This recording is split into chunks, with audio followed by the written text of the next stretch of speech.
Hi everyone, welcome to the lecture series on Indian Polity. In the previous lecture, we have completed our discussion on chapter 11, where we have delved into the constitutional committees. We have discussed about the major and minor committees. We have seen the role of the drafting committee, and also we have seen other miscellaneous topics in chapter 11.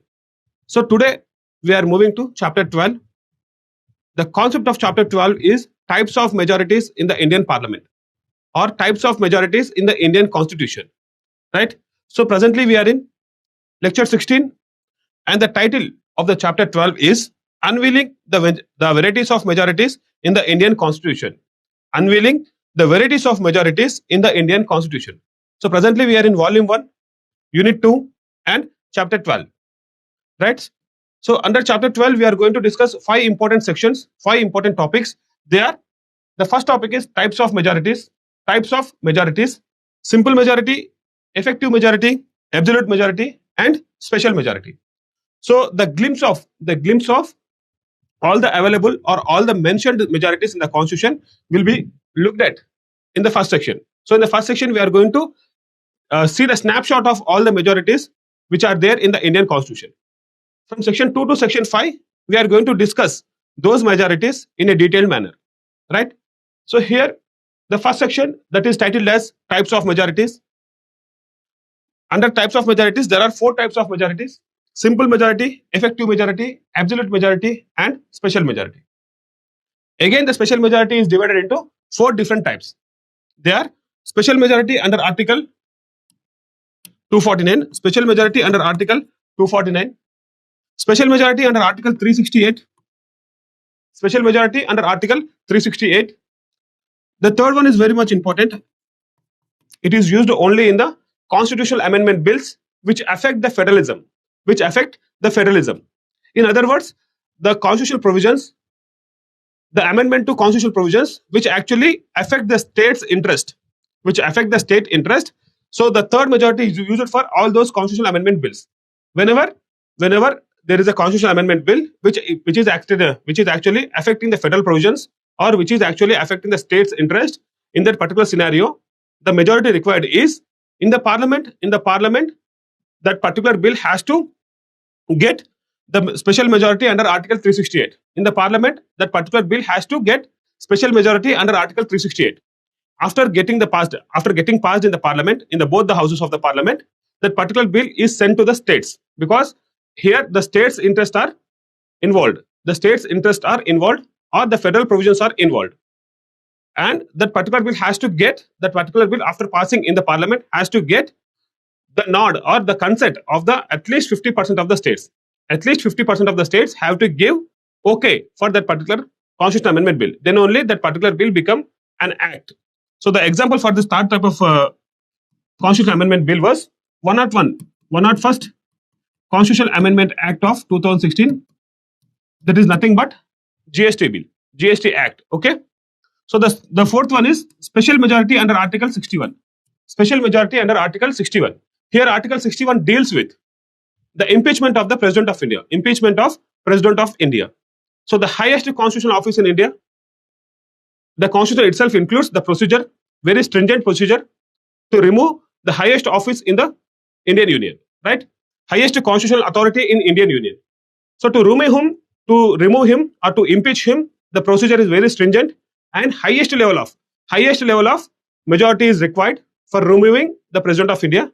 That is under Article 61. So it is a special kind of majority that is mentioned in Article 61. We are going to look into that, right? So before moving on to the original discussion on the types of majorities, we need to have certain things. We need to clarify certain things. We need to be very sure about certain terms or the certain definitions. So here maximum strength.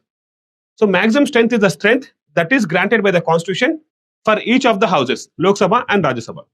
Maximum strength is the strength that is granted by the constitution for each of the house, that is Lok Sabha and Rajya Sabha. So just go to the definition here. Maximum strength refers to the highest number of members sanctioned for a particular house under the provisions of the constitution. Under the provisions of the constitution, the strength is fixed. So the upper ceiling, the upper limit or the maximum limit was given. Up to such level, the parliament can fix the strength of the particular house. Got my point? So the constitution has given the upper ceiling. It is the constitutional ceiling. It is the constitutional ceiling. So whatever the maximum limit or the maximum strength that is granted by the constitution is the constitutional ceiling. Till that point, till that level, the parliament can fix the strength of the both the houses, Lok Sabha and Rajya Sabha. So maximum strength refers to the highest number of members sanctioned for a particular house under the provisions of the constitution, right? So here under Article 81, such a strength was fixed for Lok Sabha. Under Article 81, such a maximum strength was fixed for Lok Sabha. Under Article 80, such a strength was fixed for Rajya Sabha. Got my point? So maximum strength for Lok Sabha was fixed under Article 81. Maximum strength for Rajya Sabha was fixed under Article 80. So under Article 81, for Lok Sabha, the maximum strength was fixed at 550. So maximum strength for Lok Sabha was 550. In this 550, 530 members represent the states. 530 members have to be elected from states and 20 members from the UTs. 20 members from the UTs. It is the maximum strength. It is not the total membership or it is not the sanctioned strength. Okay. Whatever the maximum strength, it is the highest number that is sanctioned. It is the highest number. Up to that level, the parliament can fix. Right. So that is known as the sanctioned strength. We are coming to that. So the highest members, the maximum strength that is sanctioned for Lok Sabha under Article 81 was 550 members. In this 550, 530 are from the states and 20 members are from the UTs, Union Territories. Okay. So this number, this 550 number was actually 552. But the 104th Constitutional Amendment Act of 2020, the 104th Constitutional Amendment Act of 2020 actually nullified the nomination of 2 Anglo-Indians to the Lok Sabha. So earlier it was there 2 Anglo-Indians.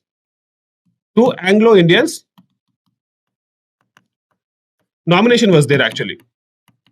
So this was provided by the Constitution.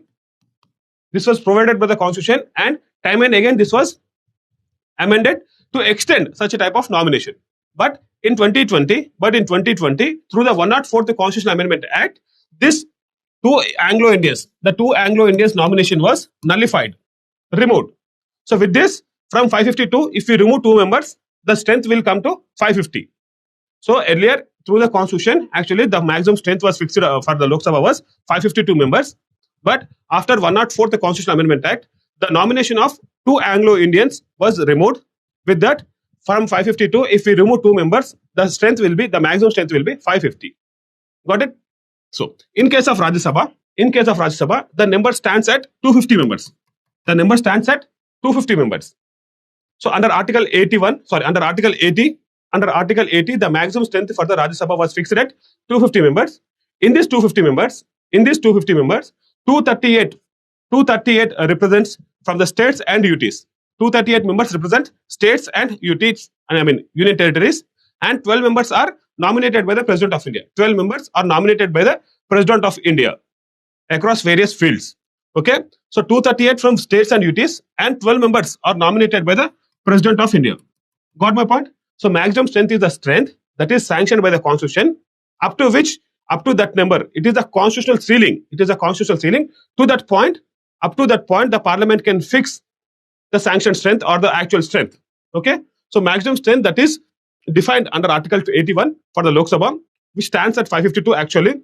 But after 104th Constitutional Amendment Act of 2020, with the nullification or with the removal of nomination of 2 Anglo-Indians to the Lok Sabha, the number came down to 550. At present, the maximum strength of the Lok Sabha was 550. Out of this 550, 530 members are from the states and 20 members are from the Union Territories. Under Article 80, the similar thing was with the Rajya Sabha. For Rajya Sabha, the maximum strength was fixed at 250 members.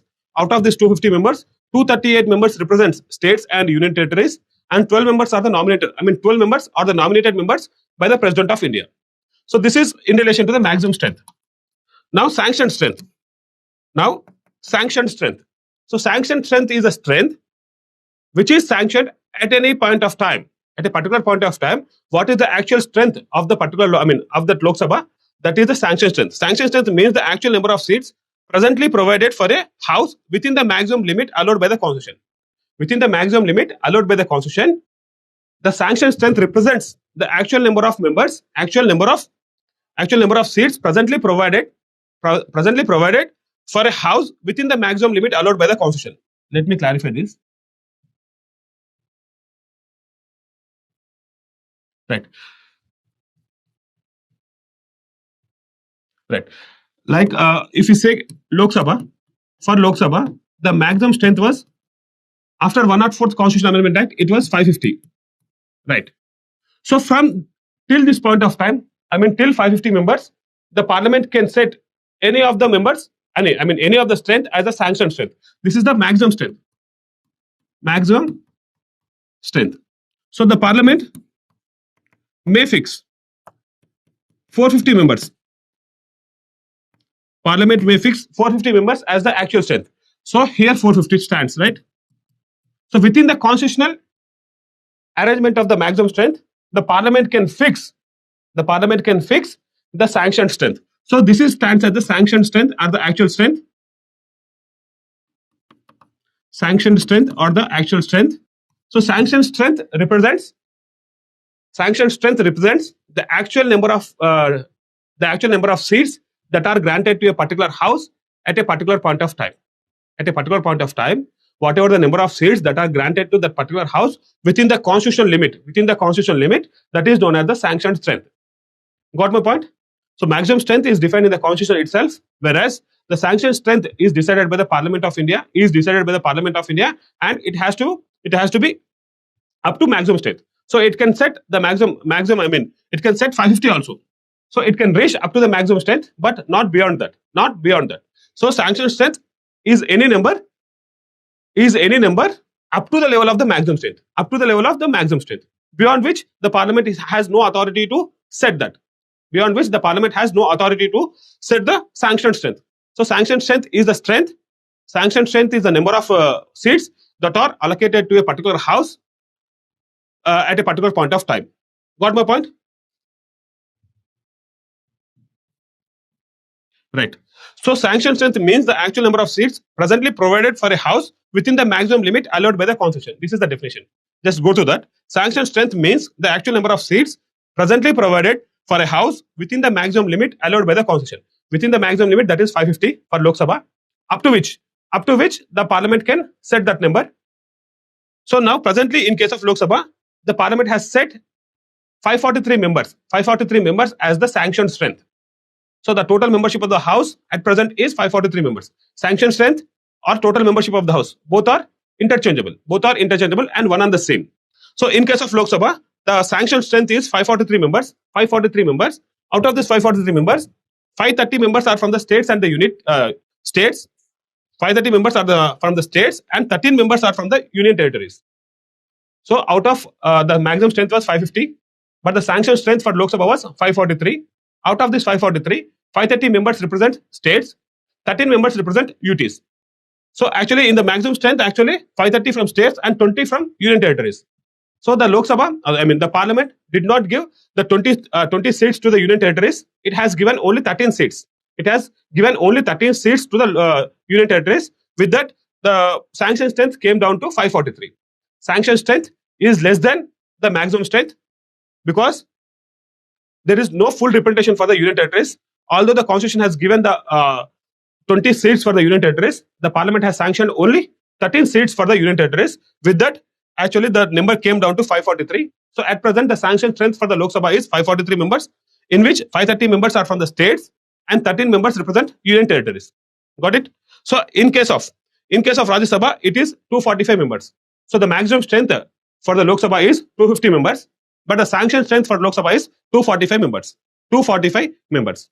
So again here, so whatever the 543 members here is, it is after the 104th Constitutional Amendment Act. After the 104th Constitutional Amendment Act of 2020, with the nullification or with the removal of the two Anglo-Indian members nomination in the Lok Sabha, it came down to 543. Earlier it was 545. With the inclusion of two Anglo-Indian members nomination. But after 104th Constitutional Amendment Act of 2020, with the removal of such kind of nomination, the number came down to 543. So actually it was 545, but after 104th Constitutional Amendment Act of 2020, it came down to 543. So at present, let's have a quick recap actually. So maximum strength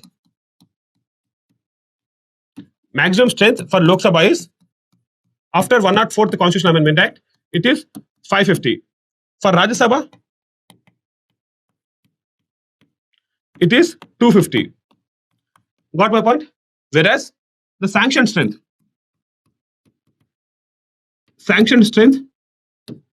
for Lok Sabha, it is 543. For Rajya Sabha, it is 245. Got my point? So maximum strength for Lok Sabha is 550. Sanctioned strength for Lok Sabha is 543. Maximum strength for Rajya Sabha is 250. Sanctioned strength for Rajya Sabha is 245. Right. So in this particular slide, we are going to say that, I'm mentioning that sanctioned strength and total membership of the House both are interchangeable and both represent the same number.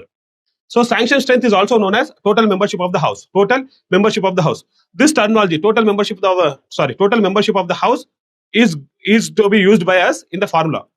In defining simple majority, in defining absolute majority, in defining effective majority or special majority, we are using the terminology of total membership of the House. Total membership of the House. So total membership of the House is nothing but the sanctioned strength only, right? So we can say that total membership of, so I have mentioned here itself. So total membership of Lok Sabha is 543 because total membership of the Lok Sabha is equal to sanctioned strength of the Lok Sabha, which is equal to 543. Similarly, total membership of Rajya Sabha equal to sanctioned strength of Rajya Sabha, which is equal to 245. Got my point? So we need to have a clarity of what maximum strength is, what effective strength is. Effective strength. In the next slide, we are going to deal that. Right. So what is maximum strength? What is sanctioned strength? We have got a clarity. Now we are going to look into effective strength. What is effective strength? So by removing or by deducting the vacancies from the total membership of House. Total membership of the House is nothing but sanctioned strength.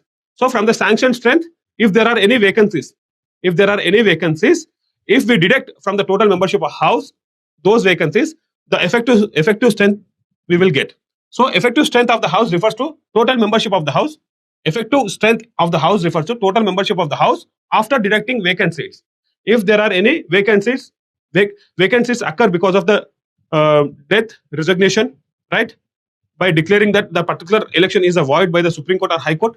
So due to such circumstances, actually there is a vacancy that occur in a constituency. So if suppose the present actual strength of the total membership of the House for Lok Sabha is 543. For suppose at a particular point of time there are 5 vacancies. So there are 5 vacancies in the Lok Sabha. In the Lok Sabha, at a particular point of time, there are 5 vacancies. Then the effective strength is the total membership of the House minus vacancies. Total membership of the House minus vacancies. This will give effective strength. Effective strength is nothing but the total membership of the House after deducting vacancies. We have to deduct vacancies from the total membership of the House. Then we get the effective strength. Got my point? So maximum strength, sanctioned strength, and effective strength. Kindly have a clarity about these 3. So for example, if 5 vacancies are there in Lok Sabha, then the effective strength will be 543 minus 5, that is 538 members. Got my point? Similarly, if there are 3 vacancies, in the Rajya Sabha, then the effective strength of the Rajya Sabha will be 245. The total membership of the House of the Rajya Sabha is 245. 245 minus 3, that is equal to 242 members. Got my point? So maximum strength of Lok Sabha. Maximum strength of Lok Sabha. Just a minute. Maximum strength of Lok Sabha equal to 550. Whereas sanctioned strength or total membership of Lok Sabha is 543. And effective strength of Lok Sabha depends on the number of vacancies at that particular point of time. At that particular point of time, if there are 5 vacancies, we have to deduct that 5 from the total membership of the House. Total membership of the Lok Sabha is 543. We have to deduct that 5 from the 543. Then we will get 538 members. This 538 members will be the effective strength. Effective strength varies. Because it is depending on the number of vacancies at that particular point of time. So in case the vacancies are filled, then the effective strength may be equal to the total membership of house. So if there are no vacancies, zero vacancies in Lok Sabha, zero vacancies in Lok Sabha, then the effective strength equal to total membership of the house minus vacancies. Here vacancies is zero, which equal to total membership of the house. So total membership of the house equal to effective strength when there are no vacancies. When there are no vacancies, effective strength is equal to sanctioned strength, or effective strength is equal to total membership of the house. So effective strength depends on the number of vacancies, and if there are more number of vacancies, the effective strength will be reduced, right?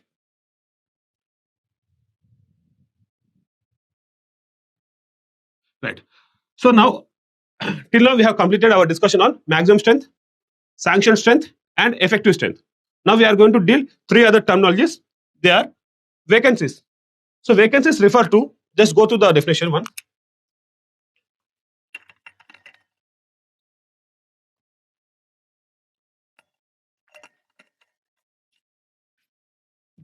So here, vacancies refer to the seats in a house that are not occupied by any member at any given point of time. At a given point of time, if a particular constituency, through either due to death, resignation, disqualification, or election being declared void, or for any other reason, if that particular constituency does not have any representation, such a constituency is known as vacant constituency, and such a member is known as vacant member.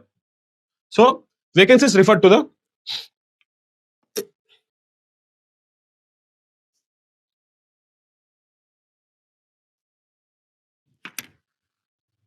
right. Now, before moving on to the actual discussion, just go through these three definitions: vacancies, absentees, and abstainers. Vacancies, absentees, and abstainers. So vacancies are those seats which are not represented by any member. So due to death, due to resignation, due to election being declared as void, or due to any such other reason, if a constituency did not have any representation in the Lok Sabha, such a seat is known as vacant seat. And vacant seats are going to be filled up by the by-elections. If there is more than 6 months period, for the general election, that particular seat will be filled through by-elections. Right? Vacant seats did not have any representation. They are vacant. Okay. Whereas absentees are nothing but if a particular person is not present at the house, he is absent from the sitting. That on that particular day, then that particular person is known as absentee. So here absentees refer to members.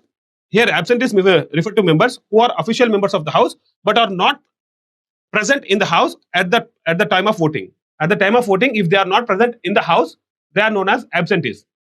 Absentees are nothing but they are the official members of the house, but at the particular point of time, at the particular point of voting, they are not present in the house, either in the Lok Sabha or in the Rajya Sabha. Got my point? The third thing is abstainers. Abstainers are the persons. Abstainers are the official members of the house. They are present in the house, but they decline to vote. They refuse to vote for a particular thing. If there is a bill, if there is a motion that is put to vote, there are certain persons who actually refuse to vote. Who actually did not participate in the voting process. So those persons are known as abstainers. So there are vacancies, there are absentees, there are abstainers. So just know the distinction between these three terminologies. Vacancies did not have any representation. Absentees are the persons who are the official members of the house, but they are not present at that particular point of time. Abstainers are the official members of the house. They are present in the house, but they decline or they refuse to participate in the voting process. Got my point?